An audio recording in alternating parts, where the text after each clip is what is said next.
Table पक्के बाबू बाबू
road మీద ఎక్కారు రైతులు. ఇది ఒక విప్లవం. నేను ఒక హిస్టరీ స్టూడెంట్, నాకు అన్నీ తెలుసు, ఏమి జరగబోతుందో కూడా తెలుసు. ఇప్పుడు రిఫర్మేషన్ అన్నప్పుడు ఫ్రాన్స్ జరిగింది, ఇలాగే జరిగింది. ఎవడో దొంగలుగా కూర్చుని పరిపాలన చేస్తుంటే విలాసాలు వినోద విలాసాల్లో మునిగి తిరుగుతుంటే అప్పుడు జనం రొట్టెలు చేతితో పట్టుకుని గేటు పగలు కొట్టుకుని లోపలికి వెళ్ళి అతను బయటికి లాగి గిల్లటింగ్ చేశారు. సో ఫ్రెంచ్ రెవల్యూషన్ అంటుందని. అలాగే త్వరలో మన భారతదేశంలో ఇప్పుడు రైతులు ముఖ్యంగా దేశానికి వెన్నెముక.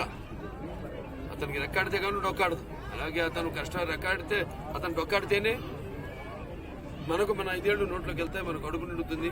కడుపు నిండితేనే మన బుర్ర బాగా పనిచేస్తుంది. సో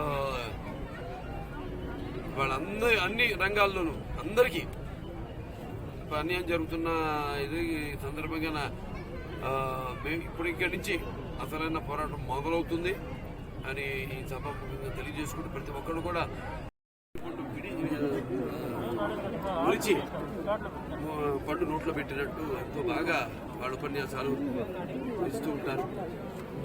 ఇవాళ మరి మనం చూస్తున్నాం, ఇవాళ ఈ కొండ మీద దాడులు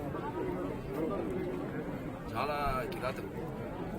నేను పూర్తిగా ఖండించడం కాదు, అసలు చేసిన వాళ్ళ చేతులు ఖండించాలి, వాళ్ళు ఉంచకూడదు. ఎందుకంటే వాళ్ళ ఎన్ని జరిగినాయి. వాళ్ళ ఇప్పటి నుంచి ఇప్పటి వరకు 140 గుళ్ళ మీద అనేక రకాలైన అక్కడ మన ఇంద్రకీలాద్రి దుర్గమ్మ గుళ్ళో 3 సింహాలు మాయమైపోయి, దాని గురించి ఎవరు మాట్లాడు ప్రభుత్వం తరఫున. అలాగే మనం చూస్తున్నాం అక్కడ అంతర్వేదిలో లక్ష్మీనరసింహస్వామి రథాన్ని అక్కడ తగలబెట్టడం జరిగింది. దాని గురించి విచారణ లేదు, దాని గురించి ఎవరు చేశారు ఏంటి అని లేదు. ఇప్పుడు ఇంకో కొత్త నేరం కొత్తగా మొదలుపెట్టారు. ఇక మళ్ళీ ఓట్ల కోసమే రేపు మళ్ళీ వస్తారు మీ ముందుకే. మళ్ళీ రేపు పంచాయతీ ఎలక్షన్లు వస్తాయి, లోకల్ అదిగో అమ్మ ఊళ్ళోకి ఇదిగోండి మీకు డబ్బు పడేస్తారు. డబ్బుతో సరిపెట్టుకున్నారు. ఇప్పుడు సరిపెట్టుకునేగా ఇప్పుడు ఏం జరిగినా మీరు ఒక అవకాశం ఇవ్వాలనేగా ఇచ్చింది. మరి వాళ్ళ ఏ రకంగా మనం అభివృద్ధి చెందుతున్నాము ఒకసారి మనం ఆత్మ పరిశీలన చేసుకోవాల్సిన అవసరం ఉంది. అరే ఇవాళ మరి రాష్ట్రం ఇక్కడ చూసాం, వెన్నెముక ఒక యువత కావచ్చు, లేకపోతే రైతులు కావచ్చు, కార్మికులు కావచ్చు, వాళ్ళ అన్ని రకాలుగా అందరూ కూడా ఎన్నో ఇబ్బందులు పడుతున్నాం. సరే వినాశకాలే విపరీత బుద్ధి. ఎవరికైనా అట్లాంటి ఆలోచనలు వచ్చినాయి అంటే అతను వినాశానికి